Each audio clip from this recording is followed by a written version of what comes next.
would you do that? Bahamut Lagoon. Stop. Bahamut. That was like 4 episodes ago. Yeah, but you know what? Honestly, it's been stuck in my head. We've been live. I did the thing. Of course we're live. That's been stuck in my head for fucking a month now.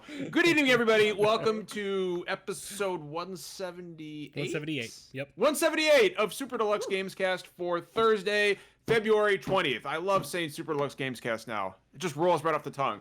I don't have a script in front of me because I think we rewrote it, but I can't find the link for it.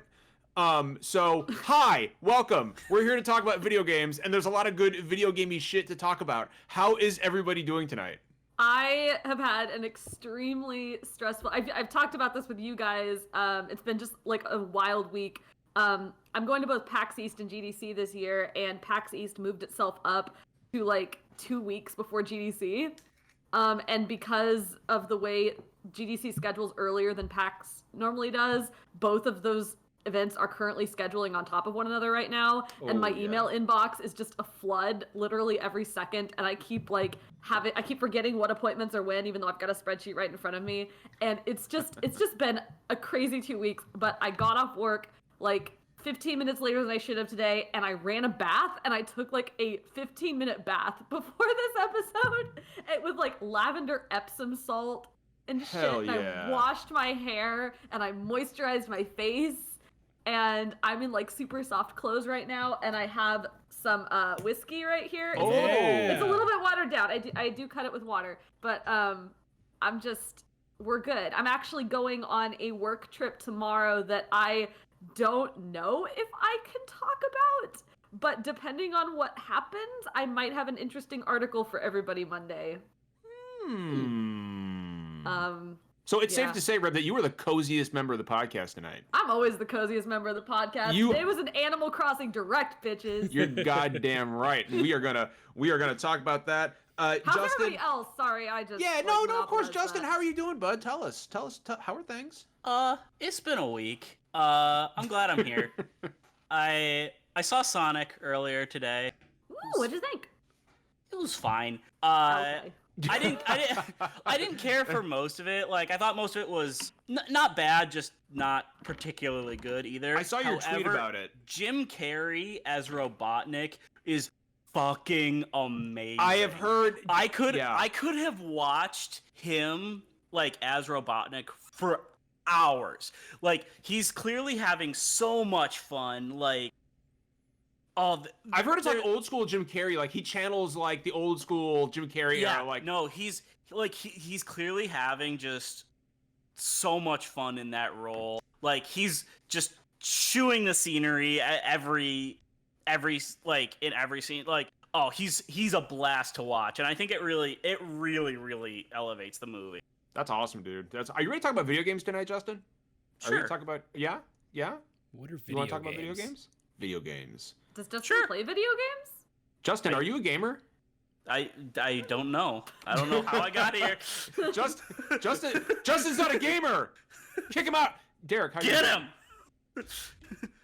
I'm sorry. I don't have my game fuel. Derek, what are you drinking out of? Is that a jug? Are you staying hydrated?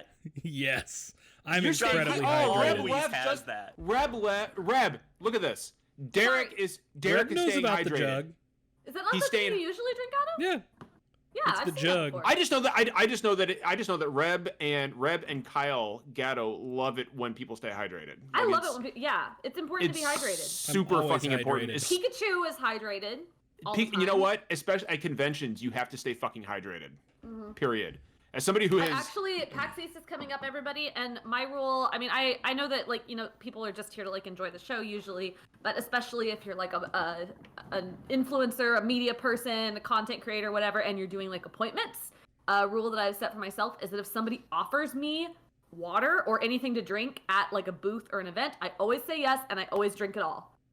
And water, not like coffee and shit, just like water every time. And that helps keep me hydrated. But also you gotta stay. And never eat the food they sell there either in the convention center. Like, you never. I've been told never eat it. Fine. The food's no, fine. because it's like I've been expensive is all. It's overpriced, but like last year I really did need, in the middle of the day, I did need one of those little ham and cheese sandwiches and a soda to keep going. So like, if you don't not was it eat, worth the was it worth the $79.99 that you paid for it? I mean, let's not do like weird scaremongering stuff. Like, it's fine. It's not gonna kill you. You're not gonna get the dang coronavirus. It's okay. it's no, perfectly the food is fine. It's It's just expensive. Yeah.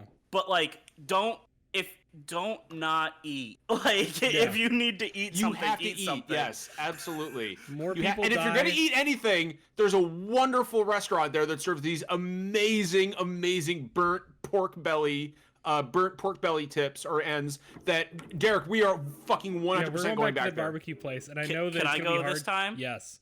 Yes, gonna you be hard can. to Yes, impress Reb, but it is good. All right, Derek, how are you doing tonight, buddy? I'm very hydrated. Are you hydrated? I am, and I'm here, and I'm feeling good. I am drinking a little peanut butter whiskey.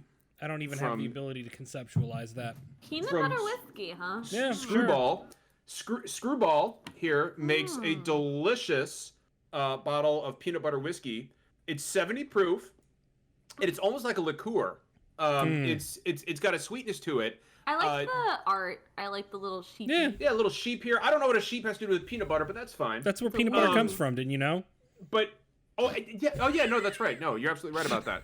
But this, it's made with like, obviously, like, if you're Jeff, don't fucking drink this because it might actually kill you. But as long as you don't have a peanut allergy, this is made from real peanuts. All the ingredients are natural. There's no like additives in here, and it is fucking great. This shit rules, especially when you mix it up in a milkshake. So, John, are you going to be responsible for bringing some whiskey to PAX? Oh, you're goddamn right. I'm bringing 2 bottles of Screwball, and I guarantee you we will go through the whole thing. We got to get those disposable shot glasses because we want to be considerate and gonna friendly be to our friends. Ruling, yeah. You all at PAX West, I've had multiple of my friends who were with us at the time who were at various journalism outfits who were like hanging around us. They were impressed to various degrees at Derek just whipping the whiskey out of his bag. Derek learned his lesson at East last year, where he spent $33 for an old fucking double. For a double neat of Knob Creek. It was like, fuck this. Like, the more fucked up that Derek got, the less he gave a shit. Like, it got to the point where he's just like slamming a bottle of whiskey on the table, and he's like, "Drink up, motherfuckers! Wasn't that shots all around?" Like, it was actually pretty impressive. But he became like an old-timey prospector?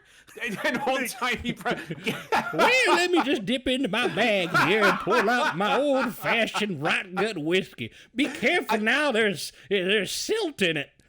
I thought I sounded more like a pirate, though. I really did. Like, "Yar, I'll make the bargain with you, true as the North Star." All right. Are we gonna talk about fucking video games? Let's talk about video games. Jesus Christ! All right. So what do we? So what's first on the docket? We got Animal Crossing first. What we've been playing? Oh, what we've been playing. I guess I'll go first real quick. I've been playing Ni no Kuni, which is one of my favorite JRPGs. I've been playing it on Switch. I'm almost done with it. And it's like my third playthrough of Ni no Kuni. If you haven't played it, it's just it's animated by Studio Ghibli, which means it's gorgeous and pure and wholesome. The main character is Oliver, and you just want to protect him. And Drippy, you want to protect Drippy. It's just a fucking great game. And it's so good on Switch because it's hard. It's such a gorgeous game, even by today's standards, that when I'm playing it on my Switch Lite, it is hard to believe that I'm actually playing a game that looks like this on a handheld system. I didn't realize it was on Switch. It is. And I love it. Like, I absolutely love that fucking game. That's what I've been. Oh, and of course, the Final Fantasy XIV new content that dropped the other day. So of course y'all know I'm deep in that already. And that's that. Aside from some Tetris 99, that's what I'm playing right now. Reb, you go next. All right. So I can't talk about this too in depth. I have a review code for it. I can't do like a review or anything, but I can talk about what the game is. I got a code yesterday just out of the blue, didn't ask for it, just was sent to me and absolutely made my evening, for a game called Max Gentleman Sexy Business. I've been waiting for this. It is a visual novel / like business tycoon kind of simulator / dating simulator. and it is also a mature adult game with nudity in it. So it's you play as this business person who at the very start of the game, the inciting incident is that your fortune basically gets stolen, your business gets stolen from you by your rival, and you have to build it up again, and you play kind of the simulator where you have a board of like executives, and you can gradually build up that board, and then you can send them to do different things, and you have to kind of manage what they're doing. So like one of them can be like, at the stock exchange or whatever, like earning money for you. Another one can be like hiring employees, and then another one can be like doing like takeovers of other companies, and you have to kind of manage where they are and what their different skills are, and things like that. I'm not super far in the game yet, but it is like I don't want to like talk about my impressions. I obviously like it because I think it's like hilarious, but I love, even just watching the trailer, I loved the concept of it. And so far it seems very well made. I never quite, I think it just kind of came out of the blue. I had never heard of this game before. And so it just sort of like I got this trailer and I'm like, why have I never heard of this before? Why is no one talking about this?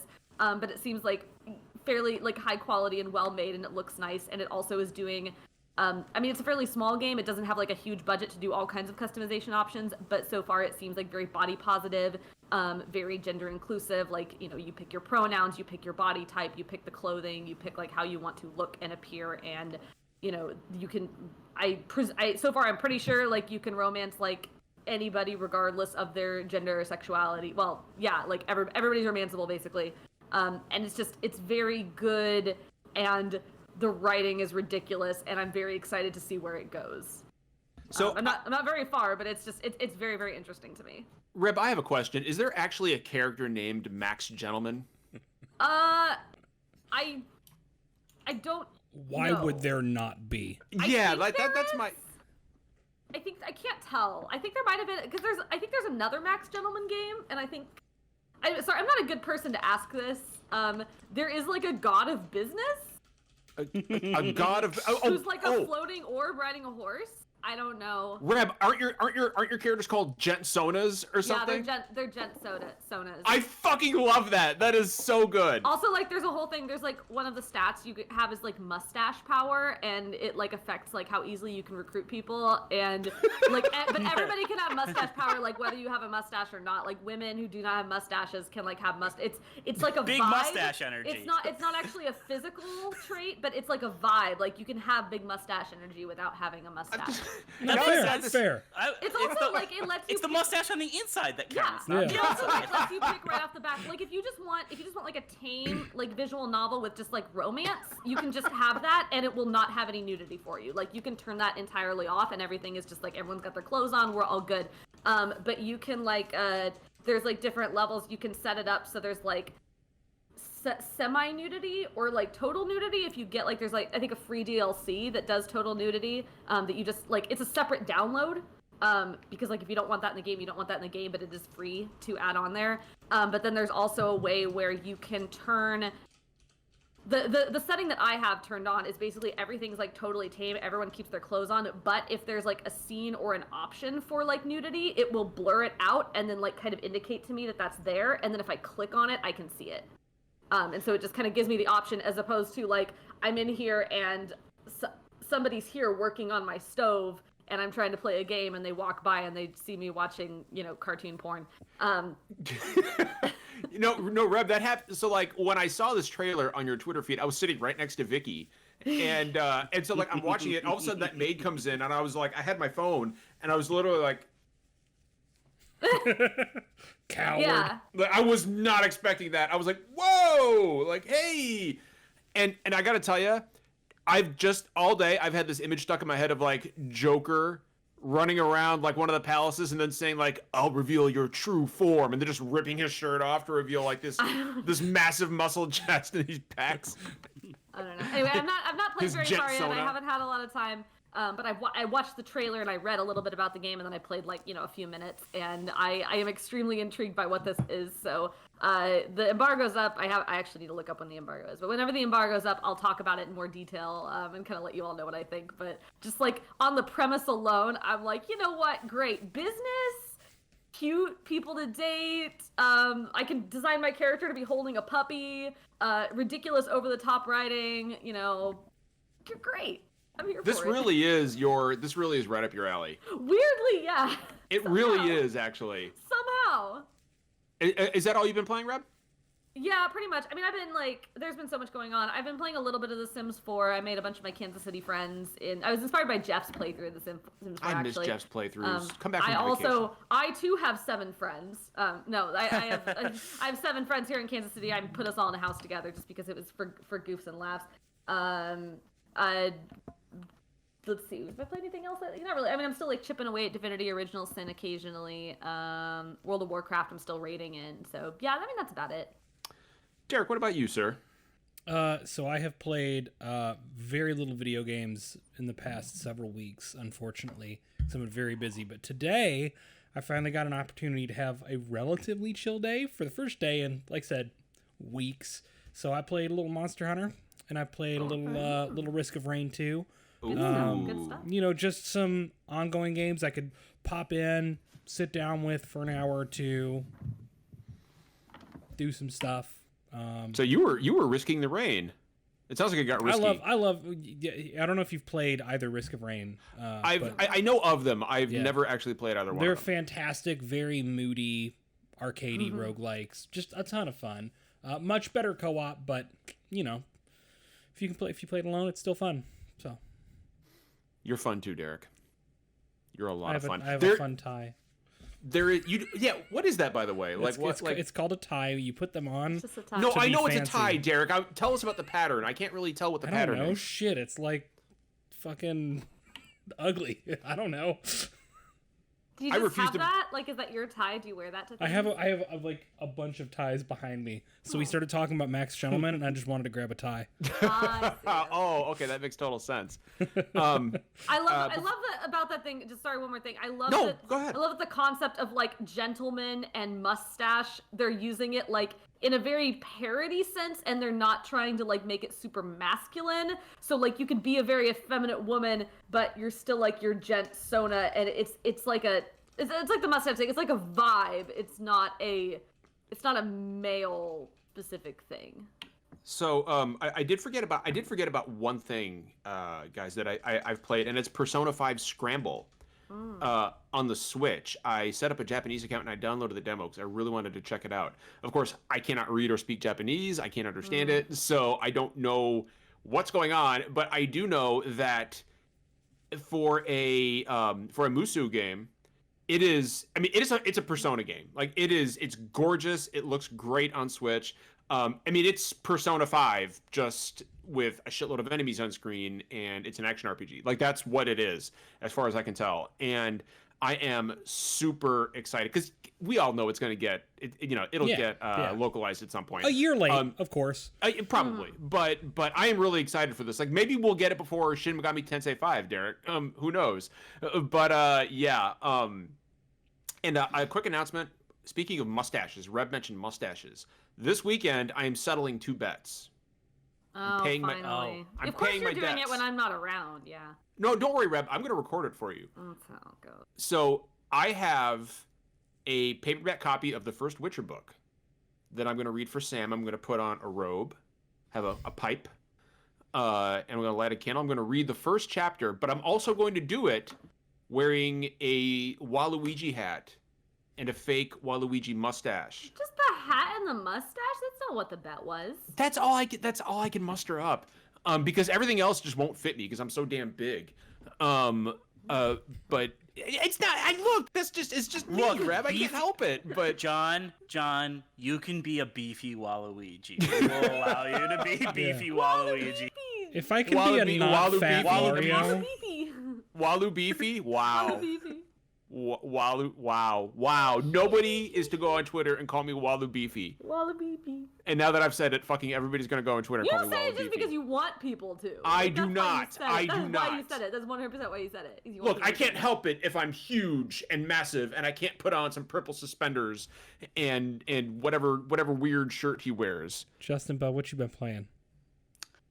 So I've actually been playing The Division 2. It was on sale for $3, so I bought it. because for $3, Yeah. fine. Isn't Division 2 good? Like, isn't that good? Yeah, I'm actually enjoying it quite a bit. I liked the first game when it came out, but the whole thing for me with that game is like I didn't have any interest in any of the end game stuff, but I really did like just playing it, like because you could just play the Division like single player as a typical Ubisoft game. You just have to be connected to the internet. So I've just been doing that with Division 2, and I've been enjoying it. It's a dumb game, but like it's fun. I really do like the way that those games kind of capture a city. Like so many games, like cities scale doesn't feel right. Like even when I was playing Assassin's Creed recently, like the cities felt small even when I was in like Athens and stuff. Whereas That's like a the bummer. Division, the streets seem big, the buildings seem big. Like they're not designed to be, they're designed completely to be, walked around on foot. There's a lot of like, micro detail and stuff in the environments, and like I think it just feels neat. Like I'm enjoying just going through and getting upping my stats and getting numbers higher. I do miss kind of the atmosphere of the first game, because like the winter blizzards and stuff were like a really, really key part of why I liked that game so much, is like stark New York winter atmosphere, which is completely gone in 2. But I'm still enjoying it. Like it's like a decent evolution of the core game from the first game. Like its biggest issue is it really feels just like a huge expansion other than a sequel. Let me ask you this, Justin, because I played the Division 2 until like I started the end game. Then I was like, I don't care anymore. So I just kind of dropped it. How populated does the world seem right now? Well, I'm not at like end game level, and I don't have all the areas accessible. I'm like level 13, I think, and 30's the cap. So I can't really see like what areas are fully populated, but I think probably that $3 sale has increased population. Probably. But that also, as far as I know, all the year 1 content was just early access for season pass owners. And like I think the last piece like actually just I got a message saying, "Oh, this is now available for all players," which is like the prologue to the big expansion that's coming at the beginning of March. So like I think there's like a lot. Yeah, March 3rd, I believe. Okay, right. It's the Warlords of New York expansion, and that's going to be $30. But that's the day Final Fantasy VII was supposed to come out. Stop reminding me of the dates that things were supposed to come out that I was supposed to be playing in the next couple weeks. But yeah, it's been a really good just like kind of zone out game. Like I've been really busy, and sometimes I've just wanted to sit down and zone out for a few minutes and do something, and I can do that. Or like it's a quiet night with nothing else to do. I can play it for a while. It's just been a good fit for kind of the state of mind I've been in right now. So I'm enjoying. Justin's in the state of mind where he just wants to run through DC and open up briefcases.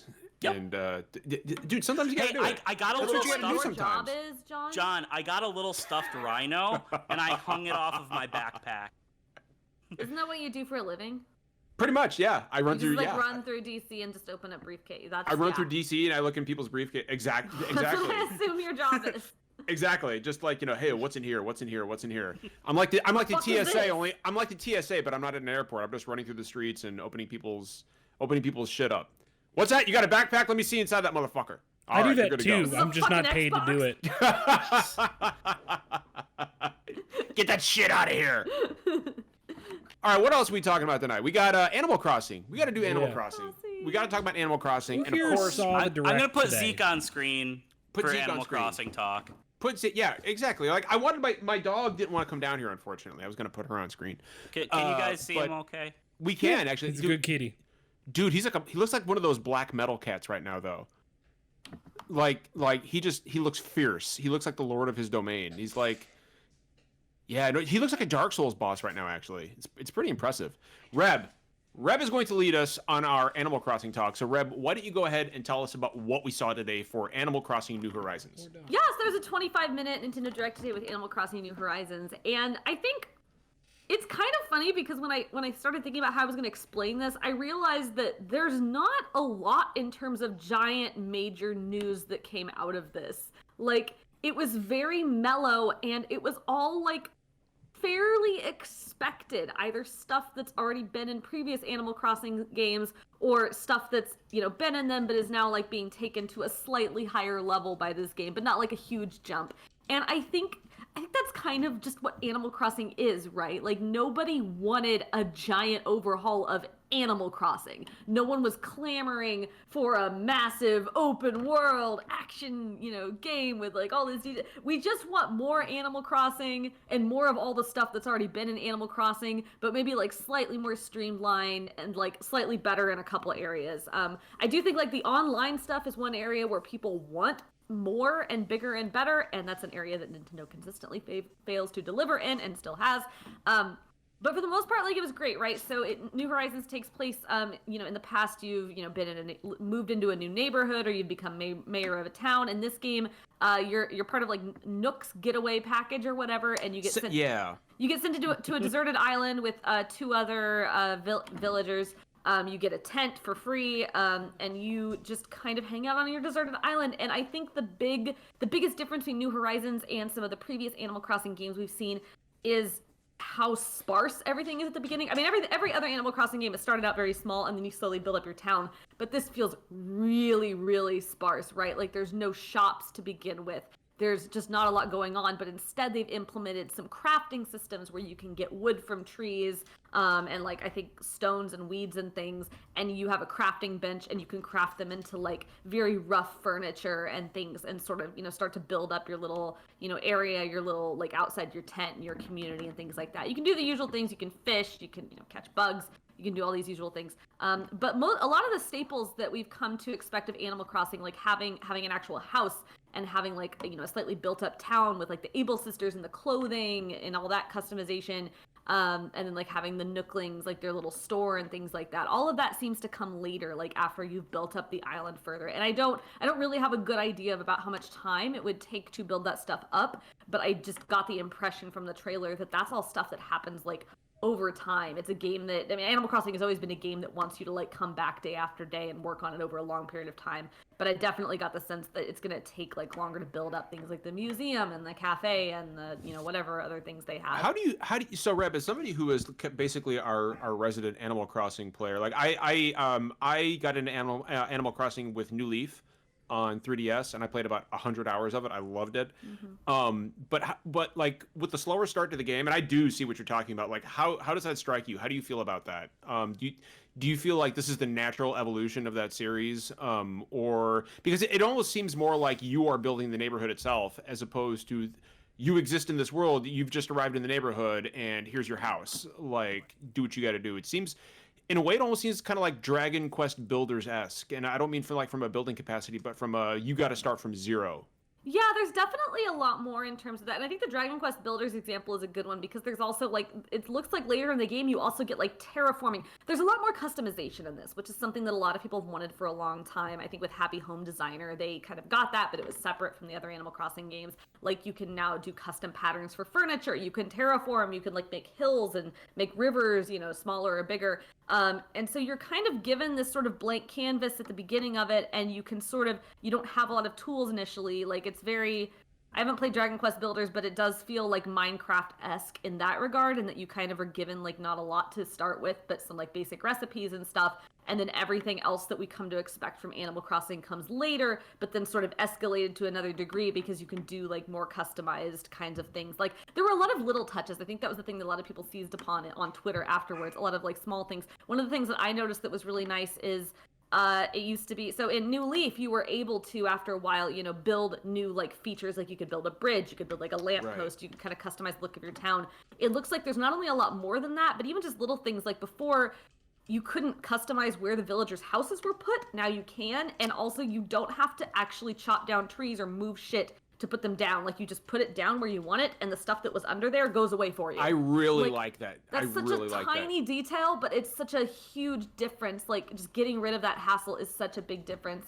And there's a lot of like little touches too. Like, one of my favorite ones that people have jumped on Twitter is there's a little clip where like the villager is like standing there, you know, I don't like picking flowers or doing something. And Bunny, one of the animal villagers, is sitting on the ground in the background, and she's eating a little chocolate ice cream. And she's just doing that on her own, and that's just so charming, and they've never done that before. And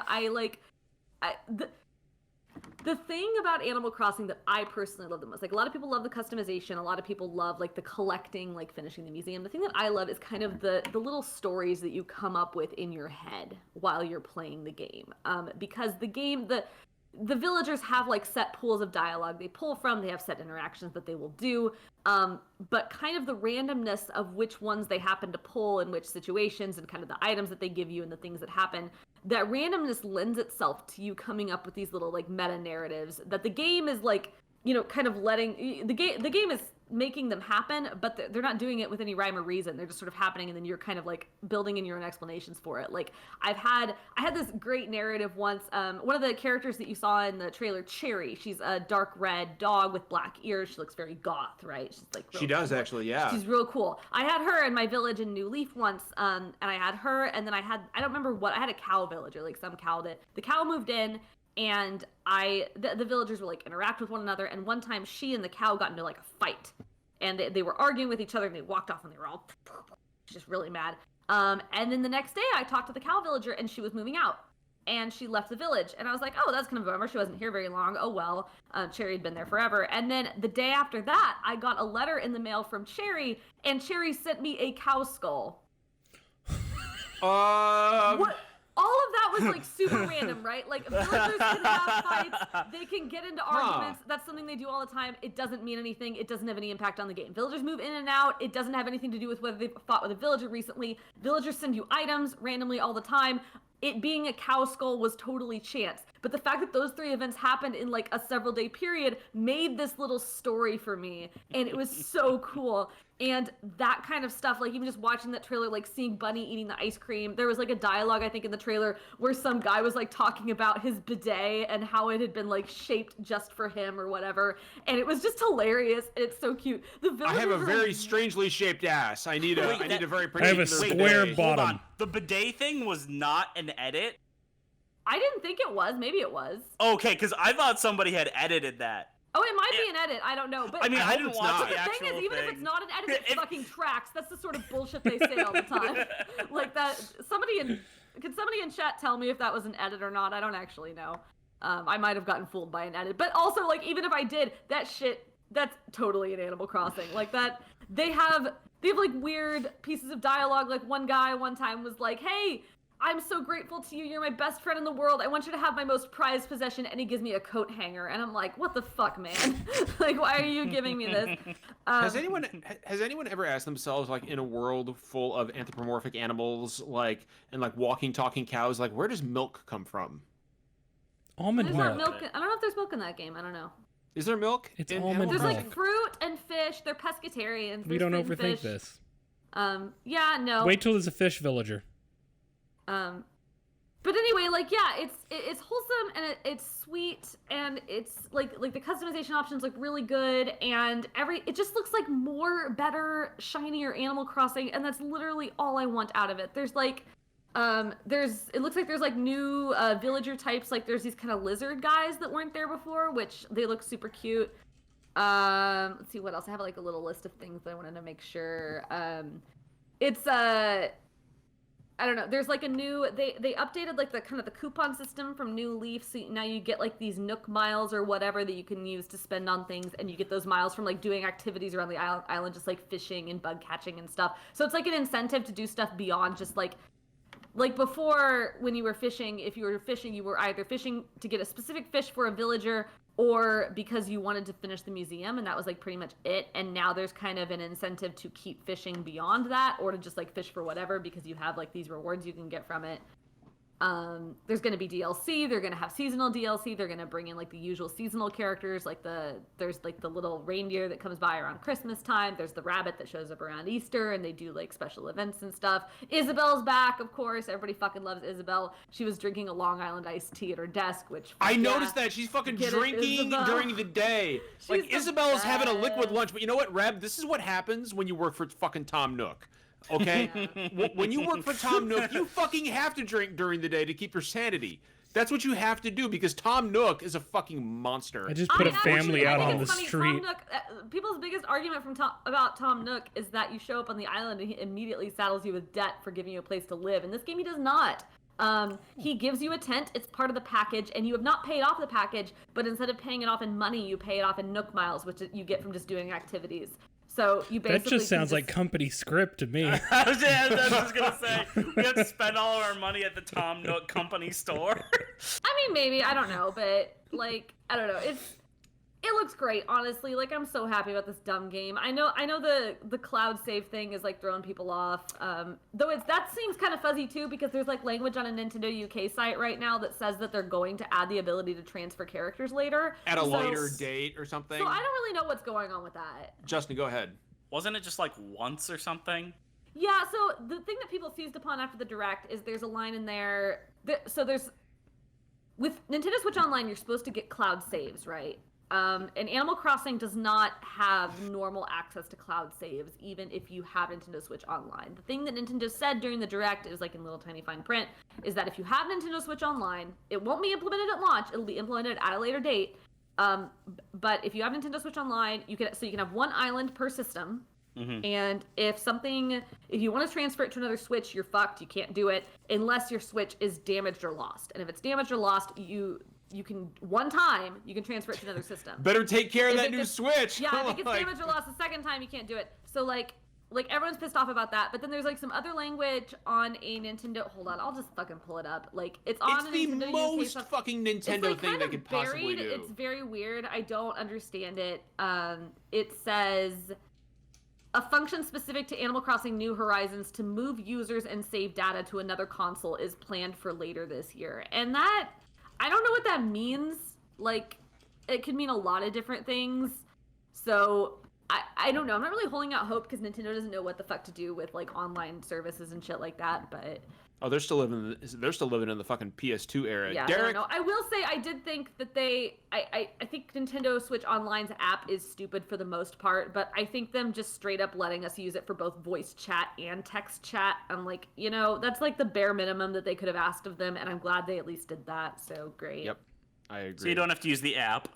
No, you do have to use the app. You have to use the app. Oh, you do have to, of course. But okay. honestly, that's like better in this case because I don't want to fucking type messages to people on my fucking Nintendo Switch. On the 3DS, you had the split screen, so it was kind of okay, but it was still unwieldy. But having it on your phone next to you while you're playing the game is honestly like better. They true. also have a setting. I liked this. There's been like issues before where they like. You want to invite people to your island to like do things or like trade items or whatever, but you might not know them necessarily and you don't want them destroying your shit. So it was like, okay, do you let people chop down trees on your island or no? This one does not let people do damage to the environment unless you register them as best friends, and if you do that, then they can touch anything. And so that is like a good. Okay, I didn't phrase that well. No, I just the damage to the environment phrase. I was gonna joke that only the people closest to you have the power to destroy everything you built. Yes. Being best friends with someone in Animal Crossing sounds like a big step. It's a commitment. Like it's like I can see in the future, like a year from now, like two young people starting out, like they're feeling each other out, going a couple dates, and then one of them says, will you be my best friend in Animal Crossing? And this is the future of online dating, actually, I think. I really do think that Nintendo is onto something here. I actually have a question for Derek. Yeah. Derek, what is it going to take you to come visit my island? Because you're a man of discerning taste. You're a man of quality. You're a man of quality and a gentleman of reputation. As Derek. evidenced by my tie. Exactly. It's going to be difficult because I've never played an Animal Crossing. Is that going to change? Are you picking up Animal Crossing New Horizons? I don't know. Those types of games are not really for me. I've had a hard time getting into stuff like, Harvest Moon and Stardew Valley and, You're not going to like this, Derek. Yeah, then. it's not going to be better. This is not significantly different from anything else. If you have not liked past Animal Crossings, if you and your dislike of them. So I went back and played the GameCube Animal Crossing recently. I hate it because the menuing is so clunky. It is just so slow and difficult to use.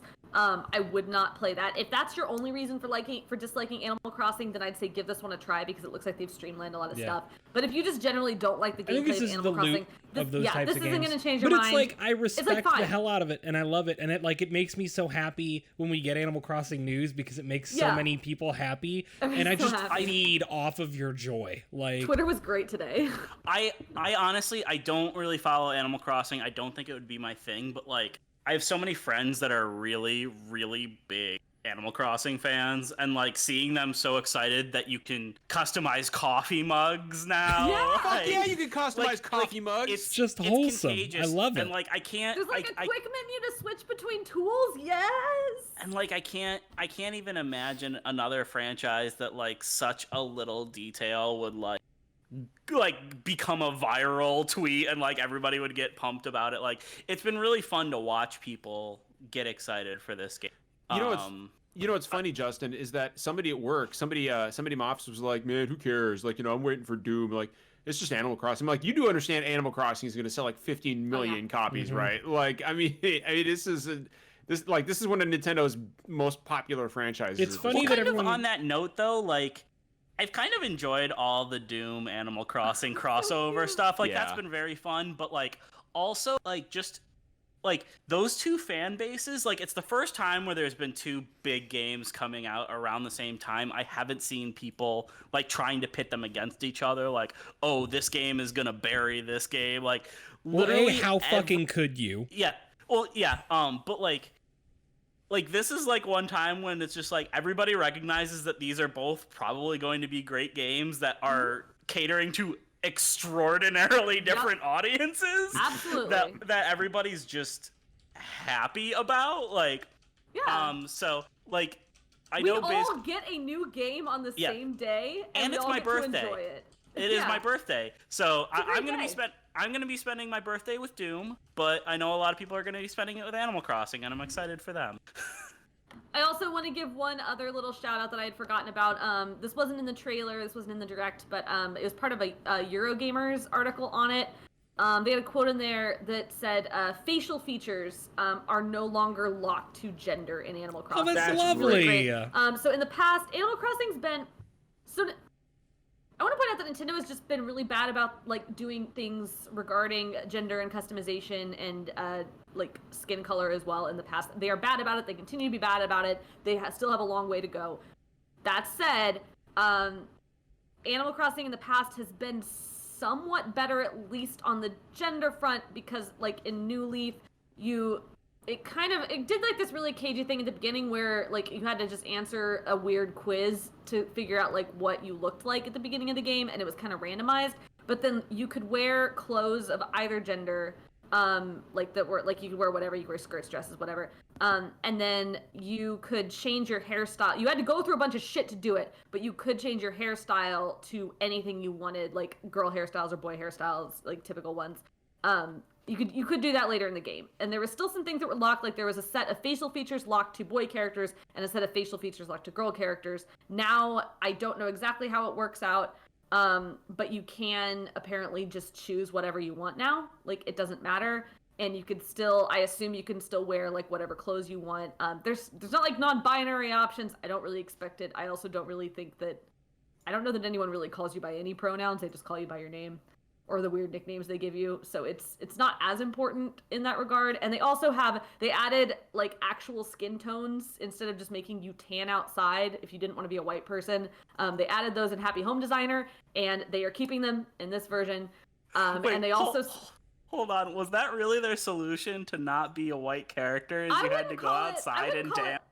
I wouldn't call it Nintendo's solution. I would say Nintendo made a game where you can only be a white person, but they let you get tan. But they let you tan in the sunshine, and people who are not white people, who understandably wanted to maybe not be white people in a game where you can customize a character in a million different other ways, their solution, which was like they shouldn't have had to fucking do this, but the solution they came up with was to tan their characters, and it's a giant waste of time. Like, they should have just been able to pick it. Well, they fixed it in Happy Home Designer.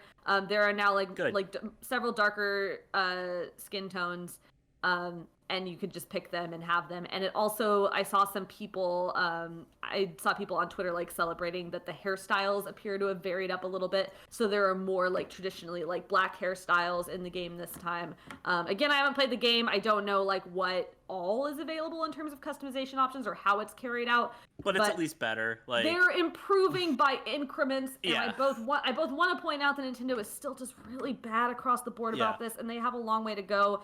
But I do also want to say I am glad that they are making the steps one by one. It's great.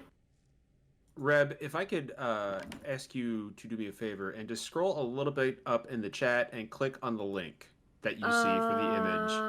Okay. Yeah. This is just- fantastic Okay. podcasting, folks. Thank you for that, everyone. Thank you for that. Reb's like, oh my god, I can't deal with this right now. Nah. What's next? So, do we? Oh, We got the actually, big one more. news. Oh, Hold on. One thing I wanted to say about Animal Crossing, real quick, if you don't mind, Derek, is that, as far as the visuals go, I love the little details that they've added. Like, I don't know if anybody can notice, but you could see the rain falling off of the leaves, like streaming off the leaves of the trees and dripping off. And it's just little details like that, yeah, it's Animal Crossing. It's not supposed to be like, the order 1886, but it's little details like that really kind of feel. Pick the Order 1886 of all forgotten Because it's games. visually beautiful, Derek. It's a it's beautiful the game. 5th anniversary of that game today. Yeah, like come on, it fits, Oh. man. Gee, yeah, Derek. Jesus, I didn't know. I actually didn't know that. I still have my Sir Galahad statue from the collector's edition that I use as a bookend. and that's all Sir Galahad is good for. It's a cool looking statue. I like the character design for him. But I also want to give a shout out to the music in Animal Crossing New Horizons. It's really calming and peaceful and very well done. like and that. it was great. The composer for Animal Crossing also did a bunch of the tunes from Legend of Zelda Breath of the Wild, which is kind of hilarious to me. I didn't know that. Yeah, not all of them. There's a team that worked on that. Terrytown, the little town you can build towards the end of the game. Oh yeah. Listen to that. That's Animal Crossing composer, and Interesting. you can absolutely hear it. That is exactly Animal Crossing music right there. No, I'm gonna have to go back and fire it up because I've built up Terrytown completely, so I'll have to go back and fire that up and listen to that. It's really very fascinating. Animal Crossing ass stuff. It's great. Interesting. I would never have picked that out. Thank you, Reb. And Reb, thank you for that great Animal Crossing rundown. That was awesome. What do we got next? We got coronavirus stuff, right? Yeah. Yeah, Great way to just yeah. it's all coronavirus stuff. It's all downhill from here. Derek or Justin, either one of you. Do you guys want to lead that conversation, or Justin, if Derek, you want to start, you want to? I think I can handle it. if you want to start, I'm removing this tie. So Okay, so Wrapped around my headphone cable. in the past few days, we have gotten confirmation that several major events have been impacted by the coronavirus. A couple weeks ago, the Mobile World Conference was completely canceled due to concerns regarding the virus. Just yesterday, Sony announced that they were no longer going to be attending PAX, just a week after they announced that they were going to be attending PAX and their lineup. And then today, Square Enix canceled a fan event for Final Fantasy VII Remake in Japan. The developers of Monster Hunter that were going to be at a Boston, PAX adjacent Monster Hunter fan celebration event are no longer going to be attending. So they're canceling the developer panels. The event is still going on, but the developers will not be in attendance. And Sony and Facebook have pulled out of the Game Developers Conference in March. And I doubt these will be the last, especially for GDC. I think we'll probably hear more companies making this decision specifically because of concerns with the coronavirus, especially if they have a lot of employees that are traveling throughout to make some of these conferences. Do y'all want to hear my theory that I swear is not based on any kind of insider knowledge? It's just what I think. please? I think it's likely to not be insane coming from you. Oh, it's not insane. I think it's probably right, but I just want to clarify it's not based on me knowing anything at all.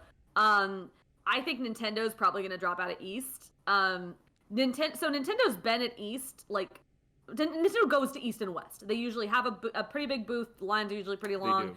They usually have some kind of like Nindies like showcase or like a closed doors thing for like press or whatever, like pretty much every time.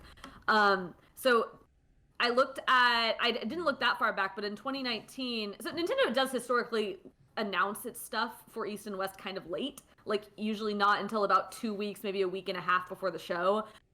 They still haven't announced it yet for East, and we are now less than a week from the show. I don't think Microsoft has announced anything specific either. Microsoft, I haven't looked at their history of doing stuff at East, though. I know they don't usually have a huge presence at West. Last year they had a Game Pass booth, and I remember they announced the games ahead of time. And then they had a Mixer booth. They do have booths registered on the floor, but they have not outlined what games are going to be there. Oh, I'm sorry. According to chat, Microsoft was never going to East this year, so that's my mistake. So yeah, Microsoft's presence Nintendo had nothing to do with coronavirus, though. Yeah, right. And also Microsoft's a US based company, so like I would suspect that they would like. I'm pretty would go. Yeah, like that one I think is a little less weird. But like Nintendo hasn't announced anything for East yet, and I've seen a couple people just tweet who like maybe have some kind of insider knowledge that they know that another major publisher is dropping out of East. The only fucking major publisher left is Nintendo, guys. Yeah. So I'm pretty sure Nintendo's not going to East, and that's a giant bummer. Like, I mean, me too. The disclosure is that like I work for a company that's also owned by the same people who own PAX. So there's like a part of me that's like, this is not an E3 situation where people are dropping out because the show's dying. This is a situation where there's like a disease. Yeah. And people are dropping out, and it's just like, it's deeply unfortunate because now we've got people dropping out of PAX, we got people dropping out of GDC, and then we've got people dropping out of E3 for unrelated reasons, but that's just 3 major gaming events in a row where there's just a bunch of people gone. And it's a console year. It's a console year. Yeah, it's a console year. Sony has dropped out of every single one of those events. Yeah. And like we've gotten that news in just like the past 2 weeks. So like some people are kind of going crazy with conspiracy theories and stuff like that. Guys, it's just the disease. It's just a decision made.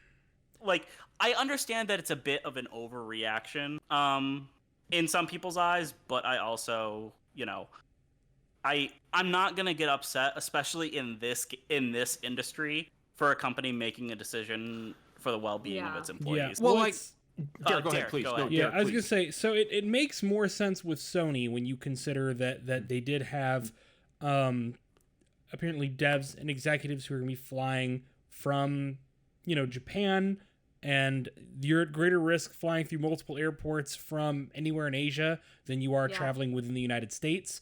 That still makes it really upsetting that Naughty Dog couldn't be there, but they probably couldn't be there without Sony. Yeah. Right? Yeah. And Sony does not have, to my understanding, quite as much of a US foothold for their PlayStation division, I guess. And they're also shipping out a bunch of stuff, right? Yeah. Like they got to ship out all the booth shit. They've got to hire people to like bring it over and set it up correctly. What's weird is none of that is true for Nintendo. Nintendo, people like me, back when I worked for Nintendo, are the people who staff those events. And their displays and their demo stuff are mostly manufactured and composed from within California, from out of Redwood City for the most part. So I actually, if Nintendo's not present at PAX, I have a hard time believing that coronavirus is the cause of that. And I wouldn't want to, if they say it, I will believe it. But I don't think that we should make that assumption about Nintendo. It may just be that they are just running really late, or don't have other reasons. Maybe they just don't want to spend the money on stuff like PAX. I don't know, but it makes significantly less sense for Nintendo because everybody at an event like PAX East would be somebody from Nintendo of America who'd be flying within the United States, and even their supplies would be coming pretty much out of California. The people would be coming out of Oregon, And keep in mind, again, that's not like confirmed or anything. They like tomorrow we could all wake up to like a thing from Nintendo, like we're gonna be at PAX East, get your Mario Pass and get in line or whatever. Like that very well could happen tomorrow. I have no idea. I think I'm more keenly aware of it because I've got a big fat PAX East schedule on a spreadsheet in the other monitor, and I'm looking at it and I'm like, man, there's no room for Nintendo on that now because they never got back to me, and I still don't know if they're gonna be there or not. Yeah. Dang it! I really want to play Animal Crossing a month early. You know, there's been a lot of heartburn on social media, and on the forums and Heartburn's stuff a good about. way to put it. This is Yeah, interesting. heartburn. Yes. Yeah, I'm trying to be gentle. Yeah. There's been a lot of heartburn about the fact that Sony is pulling out. Do I think that anybody at PAX East is really in danger of getting coronavirus? No, I don't. No. Absolutely not. Am I going to fault the company for enacting protocols that ensure the safety of their employees, especially in a day and age when studio crunch is very real, and a lot of developers are already not taking care of their employees the way they need to be? No, I'm not going to fault them at all for that. And my attitude towards the whole thing is Sony's going to be fine, PlayStation's going to be fine, video games are going to be fine. It's just a convention. Video games are going to be Video fine. games Video are games not are gonna be dying, fine. Video folks. games are okay. We have not canceled video games for the coronavirus. Everybody, It's okay. like Outer you wouldn't Worlds for believe the Switch shit got I've delayed seen on because of Twitter. You wouldn't believe it. coronavirus. There But then, like, in has been a China- game delay because of it. in China, That's and wild. I'm remembering this off the top of my head, but I believe Wii Game, which is like the incredibly crass way to put it is it's basically Steam in China. It isn't Steam in China, but it's basically as big there. It's their gaming storefront. Wii Game is like giving out like free demos of stuff right now because everybody's stuck inside because of the coronavirus, and they're like, here, play some video games. Well, apparently, Ring Fit, like the cost is skyrocketing and demand is being shifted to China because people are stuck in their houses. Yeah. So they're ordering Ring Fit so that they can do exercise and stuff. But I think one concern I've seen from people that I think is completely valid is people that might have bought passes for PAX, especially after last week. Especially, it's only been a week since announced that Sony announced their huge lineup. They had like 50 something, like 30 to 50 That was games. a fuck up. That was a And big It fuck was, up. yes. Yes. And this is kind of like, again, I think it's just pure coincidence, but it's also the second time that they've told us we've been able to play The Last of Us Part 2 in February, and then shortly after said we can't. So I would not be Like, surprised, Justin, for them to drop a demo on PSN. I don't think kinda they make up will. You for for keep fear saying of- that. I don't think they will, just for like the sheer amount of data mining people might do. Because remember, that leaked one for FF7, which still hasn't been officially released, has Already been a data ton of mined to information hell. that Yeah. came out for data mining. Naughty Dog is not going to risk that with Last of Us. I do wonder if they'll drop a Final Fantasy VII demo though. Finally, since it's not going to be maybe, at but, PAX anymore. Who But knows? yeah, it was. But their lineup, they announced, Last of Us Part 2, Final Fantasy VII Remake, Doom Eternal, Iron Man VR, and then like a whole bunch of other stuff that was going to be at their at their booth. And then I can imagine people buying passes for PAX after that stuff was announced and they're not able to get refunds. Yeah. That is a situation where I think people absolutely, can be upset about. Like, obviously, not for the reasons, but if somebody bought like a 4-day pass, that's $200. Yeah. To get into the show floor, and then a major presence pulls out right after talking about it. Plus travel so costs. That's one, and that's a weird one because I'm not in with the conspiracy people. I definitely think this was a decision made to prevent the spread of a disease that's hurting people. absolutely. Yeah, for But sure. I also I don't know what the conspiracy theory is here, but I just can't wrap my mind around why you would announce that you're at a show 5 days before you announce that you're not going to be at a show. Honestly, I think it is PlayStation probably intended to be there. Somebody from big high up on Sony is like, we are not sending employees to any events. I think but that's they had to have known. They had to Right, have that- had I this agree with Brad. This was definitely being discussed at that point. There was no way it wasn't. Yeah. Like somebody really needed to stand up and go, "Whoa, pump the brakes. We don't know if we're going to be Yeah. there or not. Let's like just hold off another couple days. It's better than like burning everybody." I try not to absolutely agree. assign- It was a bad PR move and bad for optics. Obviously the reasoning is sound and clearly not related to other things that people I think are trying to, you know, link it to. It's just, and you know, especially when it's just Sony's announcements have continually been, we're not going to be at this thing. It's just like piling up, and I think people are getting frustrated. Like, I do understand that end of it, but it's just bad coincidence in this front. Yeah, I also just want to throw out there, like, PAX East, I've never been to a PAX East before. I've been to 2 PAX Wests. I know PAX West is considered PAX Prime. It's the big one. I feel like East is real quiet compared to West, and I don't know if that's just a this year thing or an all the time thing. Like I'm looking at the website it's right now. It's a this year thing. The 4-day pass and the Thursday passes are still available, and the Friday and Sunday are low. Only Saturday is sold out. Usually they are extremely sold out by now. And there's just like I'm trying to make appointments, and I do have like quite a few like good appointments, but they're mostly like very small games, which I personally do not have a problem with. But it is weird to me that there's just nothing major going on there this year. I don't know if that's like a combination of the console cycle. I do think it being so fucking early in the year is a huge part of it. Right. Like it's 2 weeks before GDC. The temperature is like 30 degrees below zero. Like, it's... Last year was like 60 for some reason, but it was in March. Yeah, Derek. Yeah, I was gonna say. I mean, combination of it's a shitty time of year to be in Boston.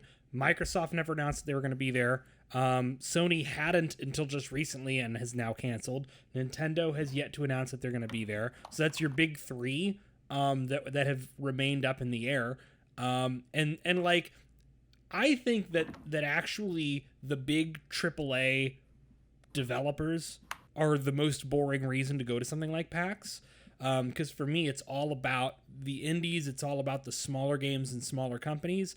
And I find that so much more interesting than playing a big game a month before it's out. But that's a big crowd draw, you know? I mean, how many people want to go to these just to get a chance to play FF7 a month early, you know, for 30 minutes? Here's my question though, like, is Sony not going to be there, or is Square Enix not? Like, I know Sony's not going to be there, but is Square Enix not going to be there too? Because last year, if I remember correctly, at PAX West, the Final Fantasy VII demo we played, that was a Square Enix deal. That wasn't. It was listed as being at the PlayStation booth. Was it for PAX East? So is Square Enix not going to to like, or are they going to have their own? Currently, Square Enix is still slated to be there, That's but gonna be given interesting. they just canceled an FF7 fan event in Japan today. So who knows, you know, what they're doing. And and Capcom has already, you know, cut down on the size of, you know, one of their events that was going to be in the Boston area around PAX for Monster Hunt. So, I mean, I see a thing right now about Final Fantasy 14 at PAX East this year. Okay, so that means Square Enix. It's gonna be interesting to see Square that was there from back in January with no Final Fantasy VII because of maybe Sony being in charge of marketing and like events and stuff like that. You know, it's also worth pointing out that like, y'all, this is PAX East before, like, immediately before the new consoles get fully shown off and revealed. At PAX West, almost certainly the new consoles will be available for people to play. You know, like, this is a very anticlimactic, very specific PAX Prime. You know, next year will be very different. Last year was very different. Let me ask you all this then. Since Sony's not going to be there, what do you replace that with? Like, what takes up that floor space? Is there just going to be a big ass empty ball pit? That's where we're going to run our Fight Club, John. That's where the PAX Fight Club is going to be. Okay, that makes total sense. Justin and Bronson are going to fight to the death. We just need to fill it with dogs. Yeah, I'm about that. Fill it with good boys and girls. Like, you know, fill it with the very goodest dogs you can find. And a ball pit. Yeah, and a ball pit. Let the good dogs go into the ball pit. Let the dogs jump into the ball pit. and you can You jump don't in there want with them them. to go into the ball pit. It's probably not. There actually was a booth I have an that... email in my inbox that I literally just got 0 minutes ago that confirms Square Enix is still at PAX. Okay. Okay. There we go. Cool. For now. There actually was at PAX last year. There was I did see one place that had a ball pit and booth babes in the ball pit. Oh yeah. It was weird. It was Wasn't not a major developer, right? It was No, it never is. Was it for EDF? I think it or was something? Earth Defense Force, yeah. Yeah. I do enjoy, like, I get the weirdest shit when I'm on the media list. So far, this PAX East has been pretty tame. I think the weirdest thing I've gotten so far is an invite to play, like games for a smaller indie publisher, while in a relaxing environment being massaged by a professional masseuse. And I just can't think of anything, like, and I'm right for a business site, so this would be less of a big deal for me. I don't really play games at shows too much. But I can't think of anything less relaxing than having to go and play a game to write a preview for at an event while being massaged. Like trying to take like notes and stuff. Like, it's just deeply unrelaxing, like trying to be like, okay, fuck, let me remember this about the gameplay. Oh, yeah, my shoulder. Oh, yeah. Like, I just can't. I'm there to work. Like, I fucking can't. That doesn't make any sense to me. I mean, I appreciate what they're trying to do there, but no. Getting that good deep tissue massage while you're playing Animal Crossing. Like, no, it's always interesting, like when they like the things that people try to do to get you to come to their booths, and I respect it. I respect the hustle, but like really, what I want is I want you to have a demo that I can just come in, play, and leave. So I don't have to like. I mean, I'm there working. I don't want to like stand in line for 2 hours to play your game. If I have to do that, that's like 10 appointments I could have done.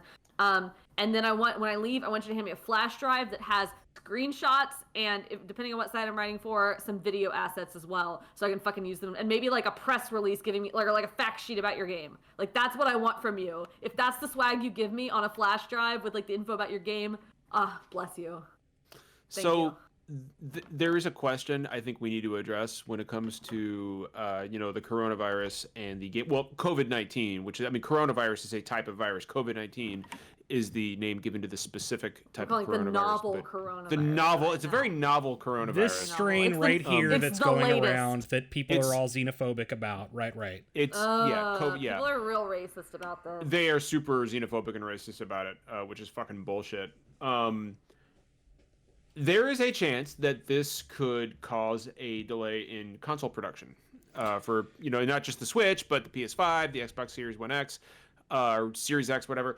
And there's a very real possibility. Well, NVIDIA's got a new series due out this year. Exactly. That's going to right. No, that's a great point. And there is a very real chance that the next generation of consoles could be delayed into next year. I don't know about delayed. I think it's more likely that we end up with a much more limited launch low stock capacity. Low stock, higher price launch. PS4 yeah, but and I think Xbox that's worse though. I mean, but that's what we're used to.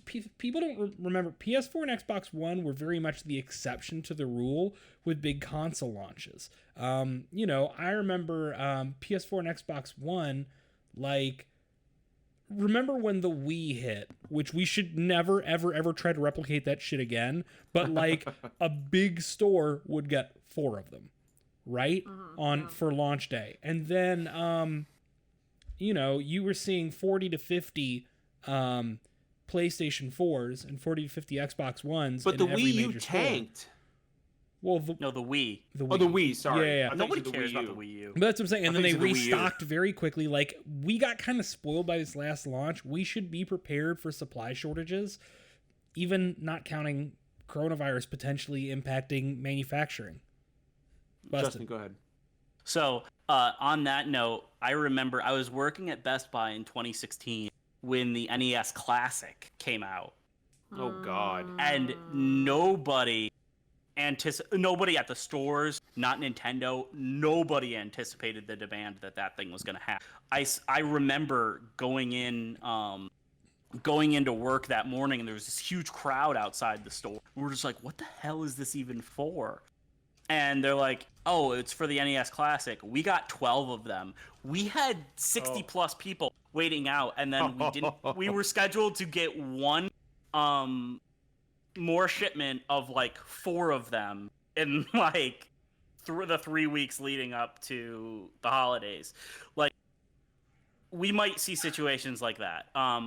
Thankfully, I think we're still a few months out from that being, a huge issue. And things are starting to look up from based off of my recent, what I've seen today. Obviously, there's a lot of seems like factors. the spread of the virus is starting to slow down a great deal in China. Yeah. Obviously, there's a lot of factors, but I think, from what I hear, typically like June is around when a console would start manufacture for. So but again, they have to make up for lost time and stuff. So we'll see. It's a non-zero chance. I'm not gonna start freaking out about like that yet. I mean, nobody should freak out about it. I mean, consoles are going to come when they come, and the industry. Like, I saw some takes, and I want to kick it over to Reb after this, but I saw some takes today online that, like, coronavirus is going to destroy the electronics industry. I'm like, yeah, shut the fuck up. No, it's not. Because nobody's going to care about any of this stuff by the time it's gone. And I'm like, you're an idiot. You're all stupid. Literally, people are dying, and you're worried about fucking consoles. You're a big dummy head. Shut up. You Reb, smell. I do? No, I'm not. Continue. Okay. I know. John, did you really think that Derek could smell you through the internet? No, it's a joke, Justin. Jeez. Reb, as somebody who was actually a journalist employed in the industry, do you think it would be better for PlayStation and Microsoft to delay their consoles into like early next year in the case of a massive supply shortage with a bunch of factories closing in China? Or do you think that just a very limited launch is the best thing they could do? Like, what do you think is the most likely scenario? I honestly don't know. Like, I don't know, man. Like, I don't know where these people have their manufacturing factories. I don't know what their timelines are for these. I have no idea how long the virus is going to take. I mean, like, if they got to... Honestly, if one of them ends up having to delay it, they're both going to have to delay it. Like, it's not like one of them is going to delay it and the other one's going to like have some sort of secret strategy where nobody capitalize. It's not going to happen. They're built in the same factory. Yeah. I mean, basically, yeah. Yeah, everything's built by Foxconn, so. Like, I don't think we're there yet. It's like a small concern at this point, but I don't think we're there yet. Like, it's like Justin said, it sounds like things are kind of slowing down. It's also really hard for me to sort of mentally gauge, right? Because I live in the middle of like fucking the United States. I live in Kansas City. We have had 0 coronavirus here. I just don't have the perspective as to how people feel about this and how worried they are. Like, I didn't realize it was as big a deal as it was until I started having to write articles about, events getting shut down and Sony pulling out of GDC or whatever because of this. And that was sort of like this is like a serious disease that people are dying from. Okay. I mean, not like in large numbers or not like in huge numbers or anything, but there are people like, especially those like susceptible to things similar to the flu who are, dying of this. Right. So it is serious. It's something that people should take seriously. I genuinely don't know. I have no experience with like what this kind of thing is. So I trust that they will make the more conservative decision to protect their people, because even though we have in the past seen the industry be very shitty to its people, it does seem at least the industry over in Asia appears to take things like disease fairly seriously, I think. And so I think we can kind of trust them to take that, like, to be on the more conservative side with that. But I don't think we're at the point yet where we're going to worry about consoles getting delayed. I would agree with that. Derek, go ahead. Yeah, I was going to say, it's also worth remembering for anybody who's outside of it all that, like, coronavirus is an Asian-centric problem. And if you're in the United States and you're freaking out about coronavirus, you're greatly overreacting and you can calm down. That's Sony's not skipping because they're worried about catching coronavirus coming from California to Boston. They're worried about their Asian employees who have to travel through airports in Asia. We've gone through one of these scares every other year or so. I mean, go back SARS, to MERS. Right. Yeah. West Nile, swine flu, bird flu, H1N1. Yeah, exactly. I got swine. I actually got it. I mean, same. I got swine flu, like, and it sucked ass, but like, but yeah, like the we go through these so constantly, and y'all have to remember, as you're seeing headline after headline after headline about this, that it is a big deal in the countries where the outbreak occurs and the immediately bordering countries, but this is not Resident Evil. It is not Plague Inc. Like, you can still order Chinese food. Yes, it's fine. fine. And just because a virus originates in China or somewhere in Africa doesn't mean that it doesn't play by the rules and it's coming to melt your face off. It's like a rogue virus. Yeah, it's be careful. Wash your hands. Bathe daily, like practice good hygiene. Right, like treat it like flu season, y'all. I mean, it's not that hard. But if you're in the United States, you really do not need to be concerned about. I'm going to Boston. One of the cases of coronavirus in the United States, of which is only like a single-digit number at this point, still, right? One of the cases is in Boston. I have no concerns about catching coronavirus while I'm in Boston because it's not patient zero of the outbreak that wipes out the United States. Like, that's not how it I have works. normal concerns about getting PAX pox. Yeah, I mean, I'm more worried about the the convention crud than, You're gonna get the convention crud. Yeah. Justin, real quick. Just, I know you got your hand up real quick. I just want to say that. Oh, sorry. I thought you wanted me to go. Then you were. Sorry. Oh no, just real quick. I saw somebody on Twitter today say coronavirus is a rogue virus, and I'm like, every virus is a rogue fucking virus. Like, as opposed to what, the very orderly flu? Like, the nice ones that do exactly what they're. What are you? what are you talking about? It's fucking rogue virus. It's a Justin, virus go ahead. that doesn't play by the rules. I just want to say that I actually. Just a shout out to like World Health Organization and all the medical workers that are dealing with a lot of this stuff, because I've been reading up on their efforts, and like the speed and professionalism that they're working with is hugely impressive and makes me feel a lot better about this sort of thing in the future. And as disappointed as I am, about especially like Sony pulling out of PAX and stuff, these are the type of measures that people following are why it's not spreading all that much. So I just wanted to say I am impressed with how people are dealing with it, and I think it's gonna pass by, and hopefully people should be fine. Oh, sorry, my mic was off. We had a, it's going to pass. Like as Derek said, we've done this over and over and over. We have systems in place for this. It's not the Dark Ages anymore. It's not 1918 with the Spanish flu anymore. We have, we have much more effective methods of containing, different kinds of pathogens. It again, something you should, of course, people in the countries that are heavily affected should take seriously. But it is going to burn out. This is. By the end of the year, nobody's gonna be talking about COVID-19 anymore. Nobody. Probably by the summer. It's already slowing down in China, which is the epicenter of the. It's not even a global pandemic yet. It's going to be brought under control. I have no concerns about it. And if the CDC and the World Health Organization have no concerns about it, then really you shouldn't either. I wanted to. So we've got another 10 minutes. We've got a lot of PAX stuff to plug. Yeah. Especially Reb. Reb. You were jump to this. No, say your stuff first because I don't have my stuff pulled up. I need to pull it up. Sorry. So we got a lot happening at PAX next week. First and foremost, we have, Derek. I'm gonna let you go ahead, Derek. Yeah. So we have our first ever panel at PAX. It's going to be on Thursday, 6 p.m. at the Condor Theater. We have basically no competition during that time slot, so if you're in Boston and going to PAX, you should definitely come.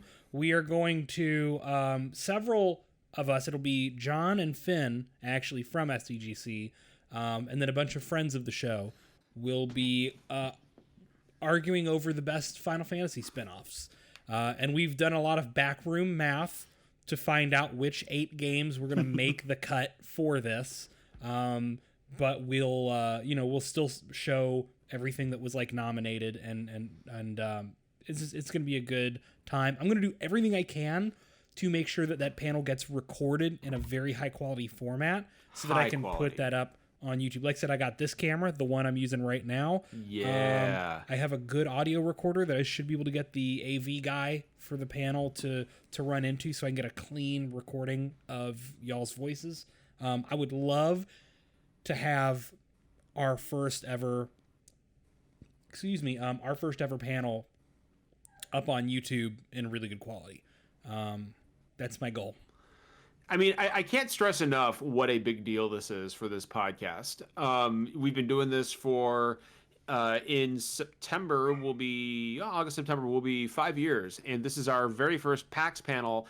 We are big enough and popular enough to where we can qualify to get our own panel.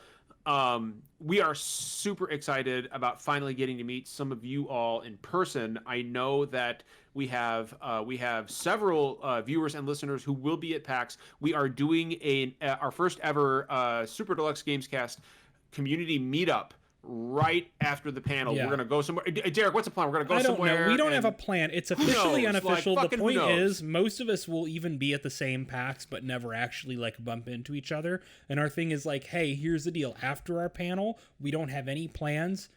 We're gonna meet up with people outside, where the Condor Theater is, and meet up with everybody who wants to come to this meetup, and we'll figure it out from there. If we just hang around in a big annoying blob that takes up a bunch of floor space, like, it would be good to actually get to meet a bunch of this community that came together under this show, and a lot of us have known each other even outside and before Super Deluxe Gamescast. So let's do it. And if you see I'll tell you what, I don't want to speak for Justin or Derek, but if you see me walking around in my yellow Gungeon beanie, come give me a fucking hug. Hug me. Just fucking Derek, hug Derek. Please come and say hug hi. Hug me, snap my spine like a fucking twig, y'all. I mean, yeah, exactly. End like my if life. you see us walking around and you listen to the show, you watch the show, and you recognize us, us, please come up and say hi. Please come up and give us hugs. You're not viewers, you're our friends, and we want to talk to you. We want to meet you. Justin, go ahead, and I want to kick it over to Reb. So also, if you are going to be at PAX and checking stuff out, all of us are going to be that are there. Reb's because the Reb's kind of there as GI.biz. All of us that are there specifically for SDGC are going to be working at the Hope booth for Take This. So come by and say hi to us there. We'll talk to you about the great organization that is Take This. It's something that's near and dear to a lot of us, and we love being able to help them out. And we also want to, say a big thank you to, our viewers, people that subscribe to us on Twitch, people that donate to our Patreon, people that retweet, when we're going live, people that join us on the Discord. You guys helped us, be able to get a panel. And I know, speaking personally, I'm in, pretty big financial crunch, and I would not have been able to go to PAX if it wasn't for the support that we get from all of you. And that's not just monetary support. It's just, telling people about us, reviewing on Apple Music, stuff like that. It all goes a long way, and it means the world to us. Please, so thank if you so listen much. Right. And Justin makes a great point. If you listen to us on podcast services, please leave us a review. Please review us. Please retweet us. If you see us tweeting about a podcast, please, I hate to say it, but smash that like button. Go ahead. No, don't like that. Smash that like button. But retweet us. Help us spread the word about SDGC. We're trying to get even bigger this year. We're trying to reach a broader audience, and we would just really appreciate your help. Reb, what do you have going on at PAX? Yeah, so like they said, I'm there for gamesindustry.biz. That's the site that I write for some reason you don't know. Like these guys, I am extremely happy to say hi to you if you are there. Not to be mean about it, but unlike these guys, I am probably working 24/7 of the time that you see me there, if I am walking very fast, if I look very serious or grouchy, if I don't recognize you right away, I have like no facial memory whatsoever, even if I've seen you at previous shows. If I don't seem immediately enthused to see you, do not take it personally. I'm probably thinking about where the fuck I need to be next. Please do say hi though, and just like remind me of who you are. I am so excited to see you all. Like, don't worry about it. Just come say hi. I'm very happy that you are there and to talk to you. I might be running between appointments. Please don't take it personally. If you want to talk to me for longer than 6 seconds, I do have 3 panels that I will probably be around before and after. And then I'm also, so on Thursday night, they've got their panel. I can't be at their panel because I do have an appointment that evening, but I'm going to come to the meetup afterwards when that thing is done. I might be a little bit late, but if you hang around with them for long enough, I will eventually show up and just goof around. However, if before their panel on Thursday you are bored and want something interesting to do, at 4 p.m. in the Bumblebee Theater, I'm on a panel called Let's Review, a conversation about video game reviews. It's being hosted by Mike Williams. He's the reviews editor at US Gamer. It's going to be me, Xalavier Nelson Jr., who's the narrative director at Strange Scaffold, James Davenport from PC Gamer, and Stephanie Tinsley from Tinsley PR. We're going to talk about video game reviews, how scores get handed down, how, reviews differ across audiences, why they matter, who they matter to, if they matter at all. We're just going to talk about video game reviews if that's something you're interested in. 4 p.m. Thursday, Bumblebee Theater. We'll be there. It'll be great. On Friday, if you come out to the Arachnid Theater at 4:30 p.m., I'm going to be part of Irrational Passions, the best and most annoying RPG tropes. It's going to be me, Scott White, Alex O'Neill, John actually is on this, and then Trevor Starkey and Kelsey Hansen. We're all going to talk about RPG tropes, the best, the worst, the ones in between, the ones that we like, the ones that we hate. We're just going to talk about RPGs for like an hour. It's going to be great. That's 4:30 on Friday in the Arachnid Theater. And then the last one is my panel at 9 p.m. on Friday in the Condor Theater. It's the same one, their panels, and on Thursday. Video game Shark Tank, Pitch Your Dream Game. Eric Van Allen from US Gamer and I, we have got together Shane Beerwith from Modus, Lindsay Rostel. If you've seen the game, the Red Lantern game from Timberline Studio that's coming out on the Nintendo Switch with the wolves, or not the wolves, the sled dogs, that's her. Jeff Legaspi from Annapurna, and then Randy Pitchford are all going to be there. If you have ever had a stupid idea for a video game and just want to see what people who listen to video game pitches all day think of it, please show up to that panel, get in line, and pitch your dumb game idea.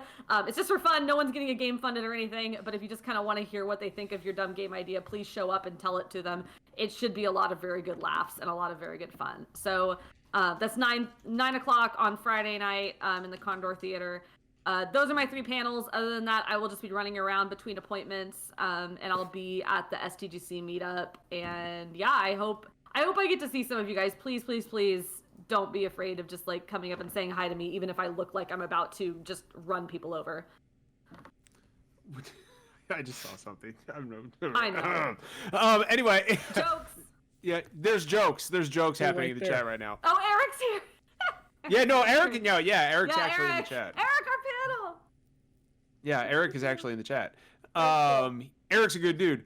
Does anybody have anything else they want? Oh, hey, our Patreon. Can somebody throw a link to the Patreon in the chat? Can somebody pull that up real quick? You cannot. Okay. Justin, can you do that? I can. Literally, I don't have anything to do with the Patreon. Yeah, as a rule. Reb is has not allowed. nothing to do. I can't touch it. Two Reb of us gets nothing. for I'm different not allowed. reasons cannot. It's got to be one of you two. Justin's got but it. we're gonna That's drop a probably taking link. a lot too far. I probably could I'm just getting dump a it link one in second. there. But we're gonna drop a link to our Patreon. Also, there we go. I don't Look, like doing work. Stormageddon Oh, Storm! coming Look in at clutch. fucking Stormageddon. Hey, Yes. buddy. Support. You can all over. Justin, you're slacking. You can You're subscribe. slacking, My Justin. computer cannot run Discord and the Guys. Twitch chat and stuff at the same time. Let Business Derek out for a second. Business Derek. You guys can subscribe to us here on Twitch. You are also able to donate through Streamlabs or set up recurring donations through Patreon. We appreciate all of it. That goes towards our new equipment. That goes towards allowing us to go to events like PAX, because you have to remember, we are paying for travel, lodgings. We have to eat while we're there. We can't exactly cook. We have to get Ubers and shit while we're there, and that stuff adds up. It's very expensive for us to go to an event like PAX, so you all really help out with stuff like that. You also help us with our equipment. You all may have heard Zach on the last couple of pre-recorded contents and podcasts he's been on. Sounds incredible now. He's been upgraded to a much nicer audio system. I have a much nicer camera that I can actually use for like our interviews and our video content. Like that's where this stuff helps. So this still costs us money. We are still in the hole, but you can help us be less in the hole. Because that's what makes it. We're here for the passion of it. We're not here for money. But you all can passion, make it, the fire. Yes, but you all can make it easier for us to do these things, and we are greatly appreciative of whatever the fuck just happened outside my door. We are greatly appreciative of all of your support, even if. Is that a dog? Is that what I'm hearing? What is happening for anybody who's listening on a podcast service? I'll finish up for Derek. It really does mean the world to us that we can cover these events. A lot of us have not even met in person before. Next week will be the first time I meet Reb in person. We've never been in the same space together. I've only met the only other time I've met anybody from the show has been at PAX last year, and I met John once before that. That's it.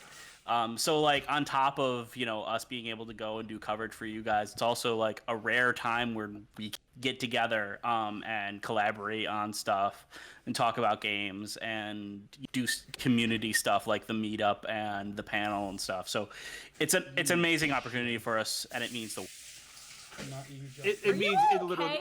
Yeah, Derek, what is happening Jesus over there? Christ, are you all right? What Just is keep wrong? Derek, going. what is what? Just tell us. She's flinging shit under my door, under the crack in my door. Oh, okay. Well, hold on. Is she flinging like The things lady or or the literal dog? shit? The lady. Okay. And it's things like the empty packaging for an Apple Pencil, a folder. I thought the IKEA dog booklet. was throwing No. shit. Yeah, I was like, your dog is talented. No, Never my lady mind. friend. My dog is not talented. My lady friend is just a shit. Well, at any rate, everyone, we'll end on saying they should have called it the fucking. Wait. No, stop. Does everybody have like 2 more minutes for a reading? Yes, we Oh need yes, this. yes. Can I read you all a Yes, we have a special story? reading. Yes, we have a very special reading. yes, absolutely, All right. yes. So the background on this is Imran and I were at a thrift store on Monday, and he just like out of nowhere directs my attention to, we're kind of like back by the videos and the books. He directs my attention to a book sitting on the bottom shelf of the book section. It is entitled Gamer Army. It's by a man named Trent Reedy, and I am going to read you a segment of this. Like, I don't know, like Kroger brand ass Ready Player One. Once in an MMORPG, an ogre had dropped a Latin phrase before a devastating battle attack. Wikipedia later told Rogan that the words meant fortune favors the bold. The ogre had sounded so cool that Rogan had been slow to defend himself. After that, a quick Google Translate gave Rogan his own motto, Ego sum maximus, Latin for I am the greatest. Cocky, maybe, but that was part of being a great gamer, and if it threw Shay off balance, well, he'd take every advantage he could get. Rogan ditched the others and went to the upgrade bays. Leveling up to 100 made available new abilities that would make his ranger even tougher. He installed titanium alloy close combat claws, basically three 6-inch razor-sharp claws on each hand that popped out like Wolverines. As if those weren't cool enough, he finally hooked up the tech he'd been waiting for, 15-meter grappling cables that could be fired from each arm. The ends of both cables looked like frayed steel ropes, but they were really programmed steel microfibers. If you fired a cable at a brick wall or other solid substance, the tiny filaments would weave into the microscopic gaps in the surface. He could then reel the cable back in, pulling the object to him or pulling himself to the object. Rogan had watched videos of other leveled up rangers just killing it with these cables, swinging through battles like Spider-Man. He smiled. Shaylin's flyer wouldn't be the only one in the air anymore. When he finished the upgrade, Rogan left the Laser Viper building on Gamer Avenue. Transforming...